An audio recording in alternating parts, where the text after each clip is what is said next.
Right now I'm just walking to the Ace Hardware, which is a couple blocks away, to get some hose clamps, a fuel filter, and a couple other things for getting the motor going, and also finishing up the installation of the toilet in the head. And it's really a pretty short, sweet walk through a nice neighborhood, except sometimes it's hot. Today's not too bad, it's a nice breeze, so I'm gonna go over here and get the stuff I need, and we're gonna see if we can't get this motor running.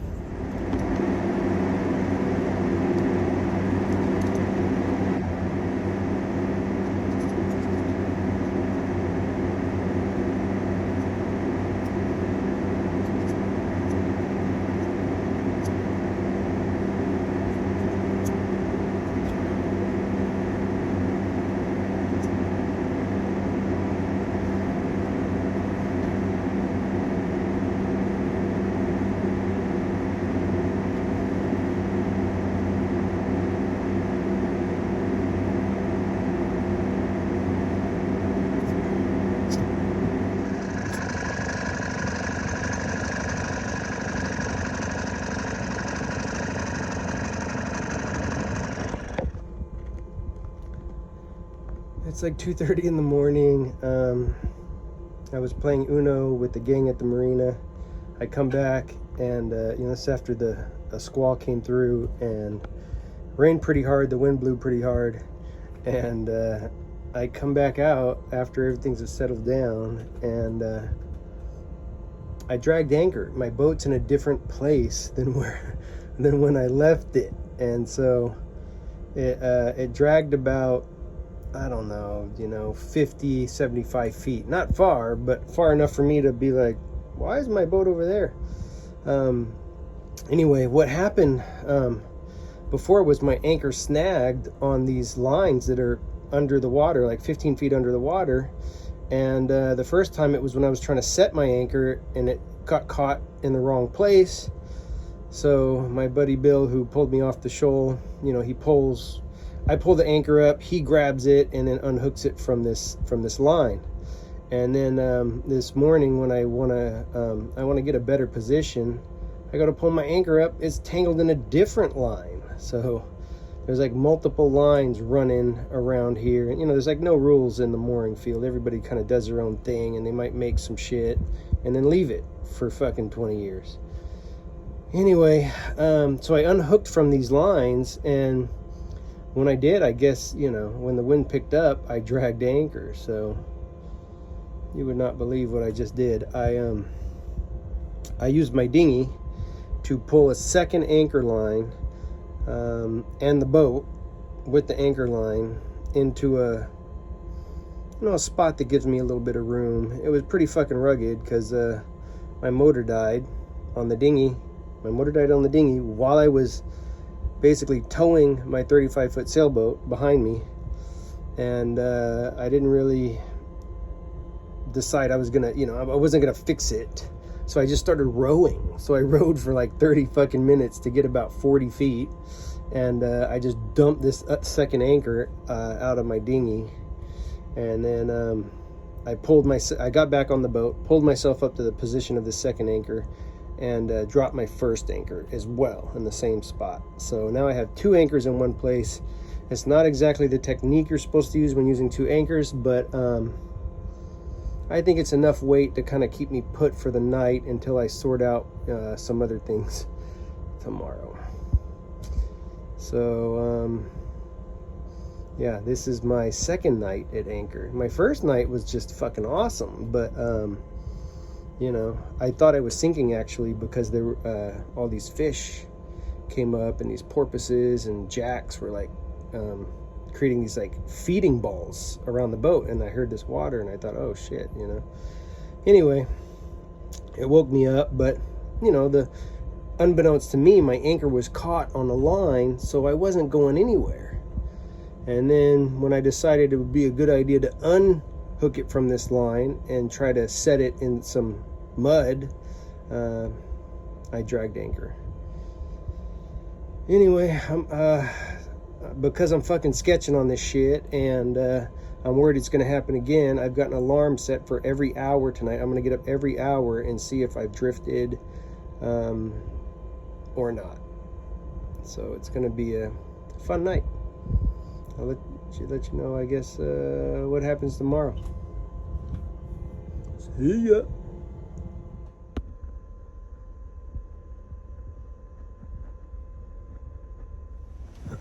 So it's squalling out, and it looks like I've dragged anchor again, which is really a bummer. And as I'm looking out here,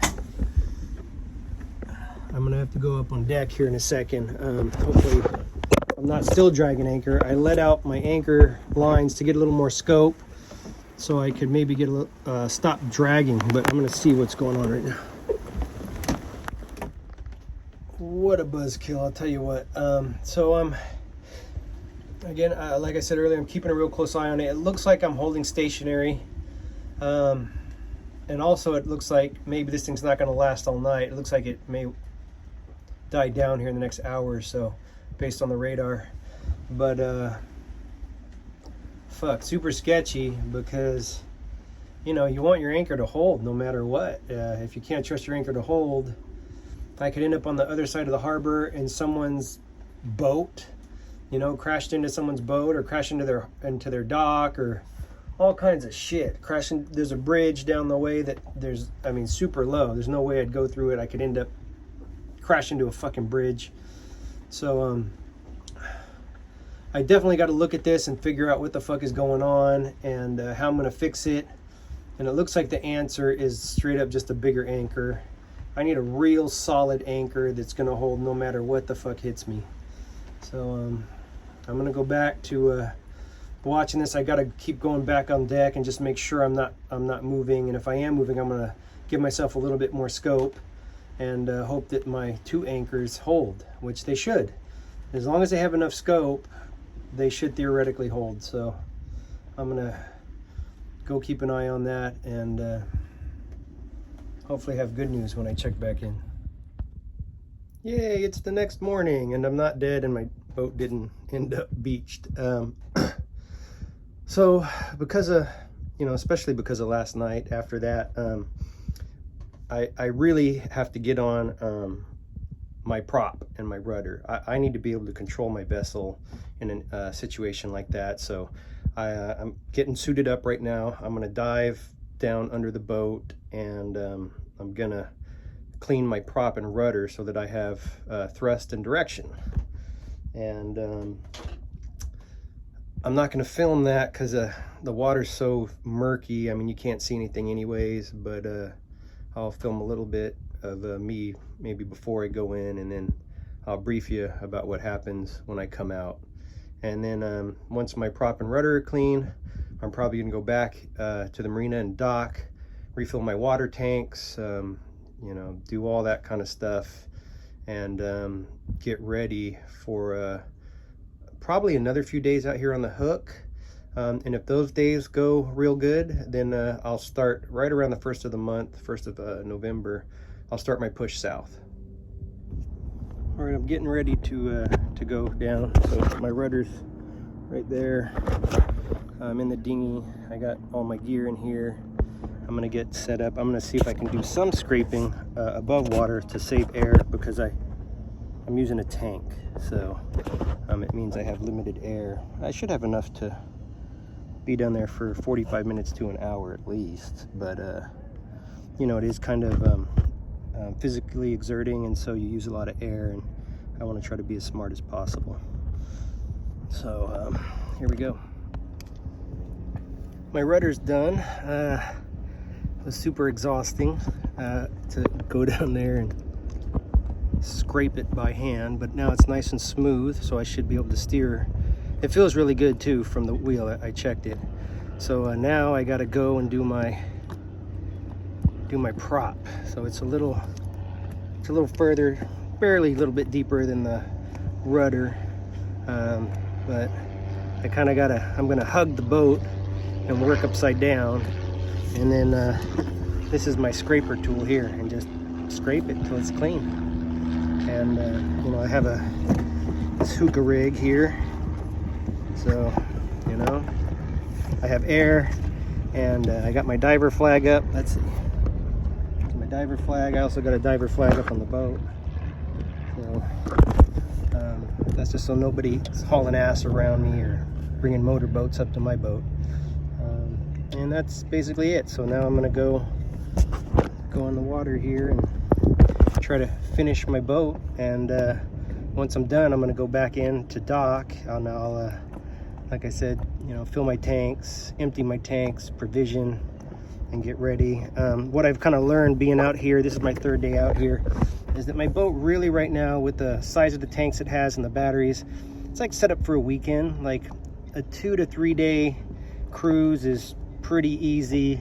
I'm not gonna push the limits of the boat, but I mean, at the end of the day, that 2 or 3 days, you know, I need more water. I need to recharge the batteries and stuff like that. So you know, this is all stuff that's, you know, that's doable, but you know, maybe if I'm gonna be out for longer than 2 or 3 days, I'm gonna need more water tanks. And that's not drinking water, that's like water for dishes and, you know, stuff like that. It's, I mean, almost exclusively for washing.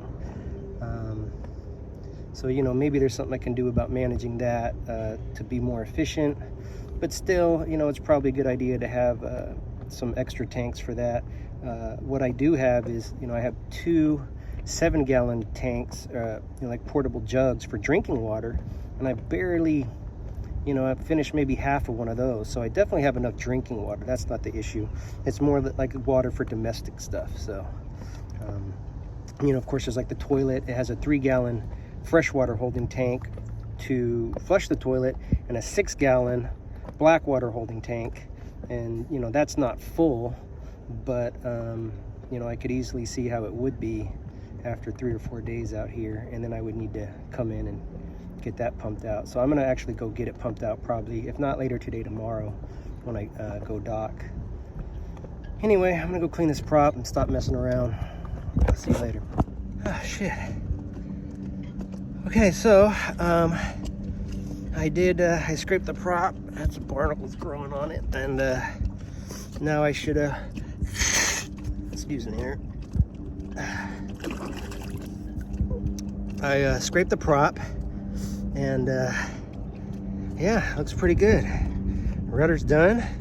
So now I'm gonna go on board, start the motors, and pull anchor and see if see how she handles. Hopefully she handles a little better now. And I'm gonna go dock and get this shit dialed in and start preparing for my journey south to the Keys. There she is.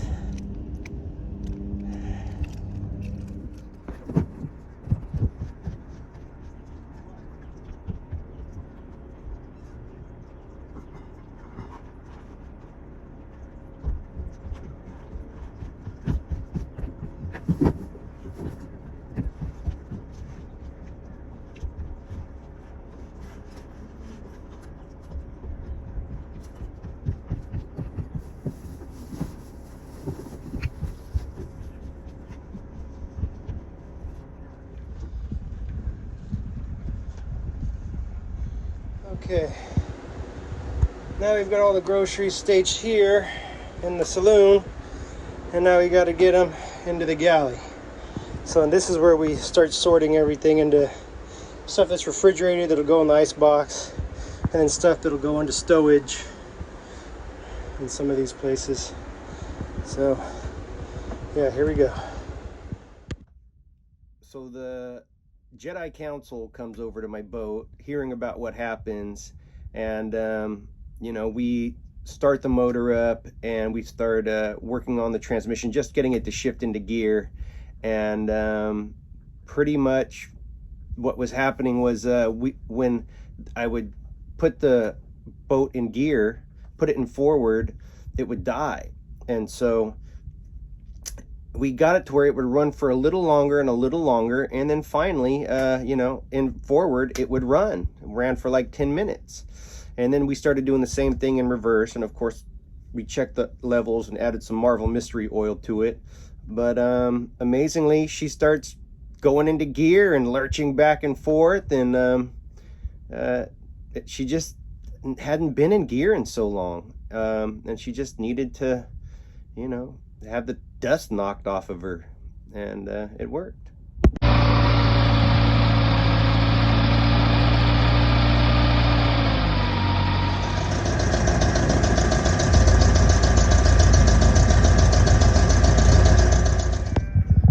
And there goes Will. Thanks, Will. Give us a peace sign, man. So today was the day I was scheduled to leave O'Galley, and this is what it's like out here. Look what happened to this guy. His boat is on the rocks, and it's gonna get fucked up. And according to Florida law, like, I can't touch that. Like, if Florida had a salvage law, I could save that boat. But because it doesn't, if I try to move or take that boat, it'll be like felony theft.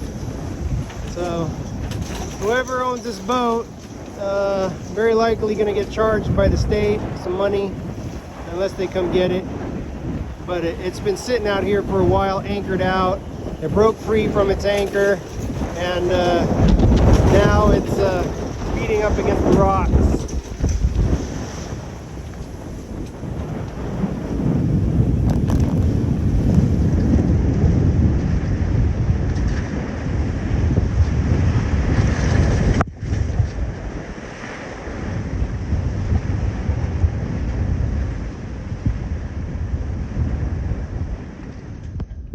Here's a boat I delivered just down the river.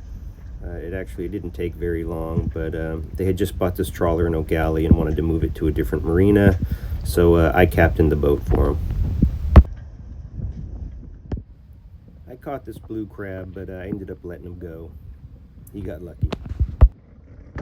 I went to Hat's Dive headquarters in Melbourne and got a couple used tanks for $100 a pop, and I'm hauling them back to the boat now. And these things definitely come in handy, and now I got my own rig. The boat's pretty much ready to sail. Right now, Hurricane Eta is somewhere between Cuba and the Florida Keys, and the tracks say it's going to move out to the Gulf of Mexico, and I'm basically, me and the boat, that's the we, we're posted up here in Melbourne, Florida at O'Galley Yacht Basin, just waiting for the weather to clear. The motor is running great. We did have some issues when we started to put it into gear under load, and so I replaced the carburetor, and I had a friend of mine, a mechanic here in the Marina. He's an automobile mechanic, works on gas motors, but he brought over some testing equipment, and we kind of went through the motor and worked out all the bugs, and so the motor is running, and it's running great. So the only thing we're waiting on now is this weather to clear up, and it looks like it could be a few days. This hurricane is, I think, maybe it downgraded to a tropical storm. We're going to upgrade back to a hurricane. It hit the Yucatan Peninsula as I think a Category 4 hurricane, and there is some talk about it being upgraded to a hurricane before it makes landfall on the nature coast of Florida, which is the west coast of Florida. So I'm basically just sitting here in 35-mile-an-hour winds, getting rocked, and waiting for it to clear. And it's going to be a few days, but when it does clear, we're pretty much ready to go. The boat is, I'm really happy with the progress I've made. It's been like a 7-day-a-week, I mean, every day since August I've been working on the boat, getting it ready, and she's ready. I'm ready.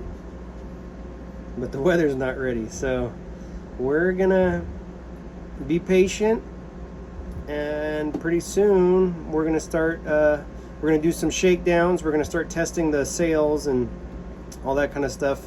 You know, get out on the river, go up and down, see how we do under sail. And that should take a couple days of sailing, you know. And once that happens, and if everything looks basically safe, then I'm going to start pushing south around the Panhandle, through the Florida Keys, up into the Gulf of Mexico. And maybe, you know, by Thanksgiving we'll be in Houston, Texas. So that's the plan. Let's see how it goes. This is where dinner is served on the boat, here in the saloon. You know, it's kind of it's not ideal, but it's kind of cozy. And as you can see, we've got the accoutrements required to eat a meal. And it's comfortable. All we need now is to throw some food on some plates. And even though, okay, yes, it's set up for two, but I'm only eating or dining with one. So that's the lifestyle right now. But as you can see, I'm getting by. And it's okay, considering that outside it's like storming. The boat is rocking, as you can see there by the basket, and I still get to eat, and that's a blessing.